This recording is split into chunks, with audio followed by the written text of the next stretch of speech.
That'll do, I guess. The next couple of videos that I'm putting out are going to be about the siding. A lot about the siding. And then more about the siding.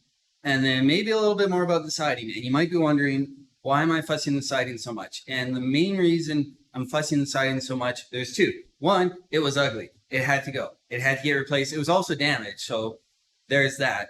But two, I'm actually going to be moving a lot of windows. These two windows here are switching places because my kitchen was where that one is, and it's going to go over where this one is. And you can tell there's a height difference between the two. And this one, which used to be for the dining room, is too low to sit above the kitchen counter. So those two are going to switch. I'm also going to be fussing. This window here behind me is just going to completely go away. And one of these two windows back here is going to go away too, and the other one is going to get moved sideways a bit. So there's a lot of changes happening to the exterior, and if it was just I need to replace or repair the exterior, then sure, leave it all up and just get it done. But because I'm moving so many of the windows, I feel like it'll be a lot easier in the long run to strip it right down to the sheathing, and then if I have to rearrange the walls, actually go outside and pull all the nails and pull the sheathing off, I can do that. Then I just have to support the roof structure with temporary wall, and then I can do whatever I want to the outside wall, get that restructured, get the window in the place that I want, and put the sheathing back on. If I have to go that far, I can do it. It'll be a lot easier than trying to say, cut out just a little bit of one section of a window, and then patch up another section when I move two windows around, and be constantly fussing trying to get things level and flush, and just wouldn't be good. Also, this way I won't have any extra nails to run into when I'm putting the new siding on. It'll just be easier. What it'll cost me, what it has cost me, because I'm filming this after this is all done, is about a week's worth of time and effort and a little bit of dump run fees. Now I've got that time because I'm still waiting for my trusses to come in. And once I know when the trusses come in, then I can start demolishing the roof. But in the meantime, I'm kind of just like waiting. So why not make future jobs a lot easier with the time that I have? And in terms of dump fees, because I've got my giant old 1996 Ford E350 XLT, it's so big. It only took me about 3 dump runs to get all the vinyl, all the cedar, and all the stucco out. And those 3 dump runs, only because of the weight of the stucco, probably was less than $300. You know, it's going to make my future jobs way easier. First day over 30 degrees in Calgary today, and it's really bright, so I'm a little bit squinty. I've got my sunglasses for the work time, but it's kind of rude to GoPro with it like this. If you notice up here, there's been a little bit of damage to the siding of my house, and I've been given the clear from the project manager who's in charge of the demolition and currently has possession of the site to go ahead and start tearing off at least this back siding because it's been documented as damaged. I don't know how far I'll get today. If this goes really easily, maybe I'll get around the side and the front, but in 30-degree weather, you never know. Removing vinyl siding while outdoors in 30-degree weather. Oh, they did a good job, darn them. That's all right, it'll come.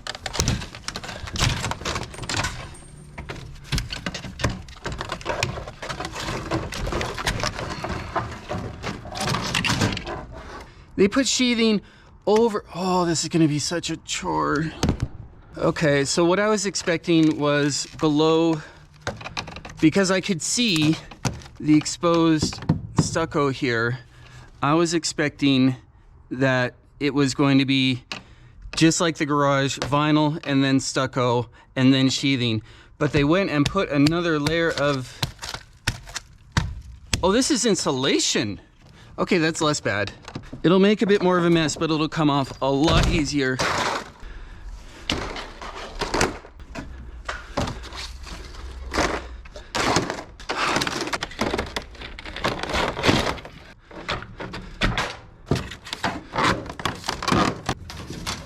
That is a drywall screw, you bastards. Give me a T, you bastard.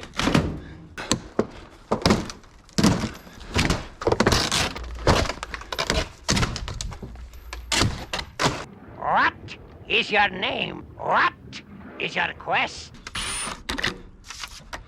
My name is Moose, and I have no quest. So screws in the side of these is wrong because it doesn't allow for any expansion or contraction. So the reason these things are slotted is so that when you nail them in, you can nail them in a little bit loosely, and that allows expansion and contraction, and it allows it to move, right? So you don't want to nail it in super duper tight because then it'll buckle.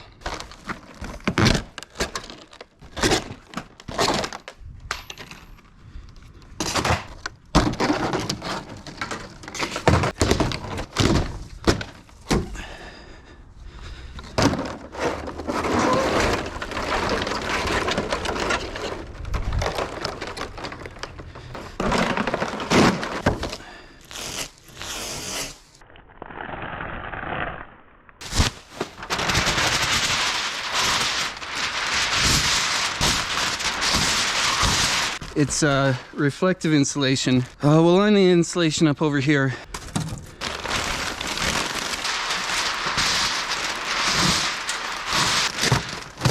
Always take stones out of your chute. That's good advice.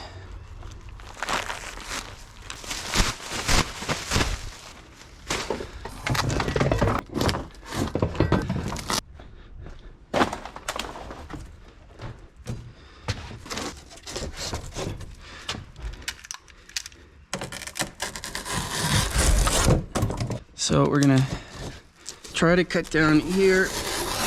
I am gonna fuss this a bit because this is bug proofing.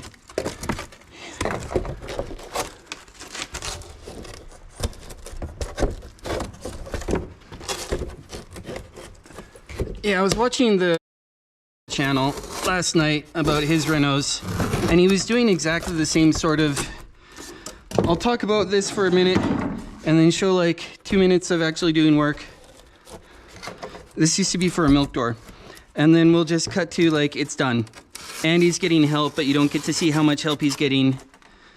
But you know he's getting help because he, you know, can't edit all the help out. Okay, so we'll do that. We'll nail that in, and then we'll tape around it and tape up the holes. And that'll make it bug-proof. Hammer.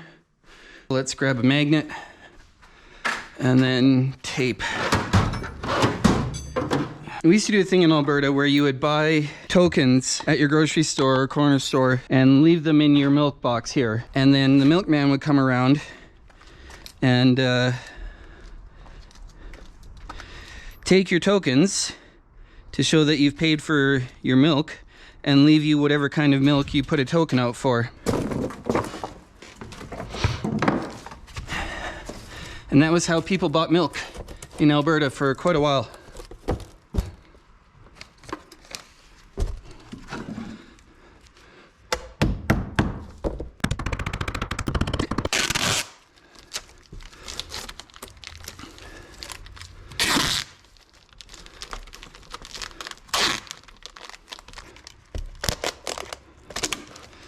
Now that should be fairly bug-proofed.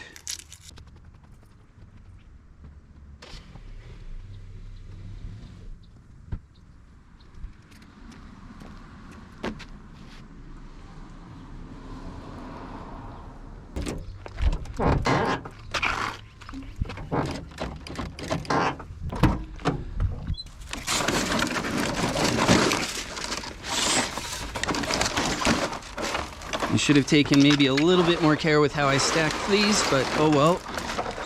This is life.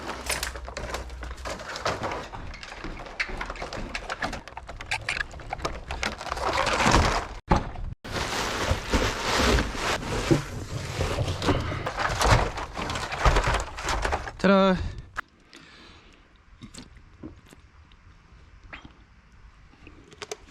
Now I can get back to work. Well, let's start stacking some of these larger pieces. Have a large piece stack and a mostly large piece stack, and try to get like half this pile out all at once. I have to be careful with how I stack this because it will get in the way of getting more vinyl in. Gotta make sure I leave the center open. Day 1 of siding removal was about 6 hours long, and you can see here how much I got done.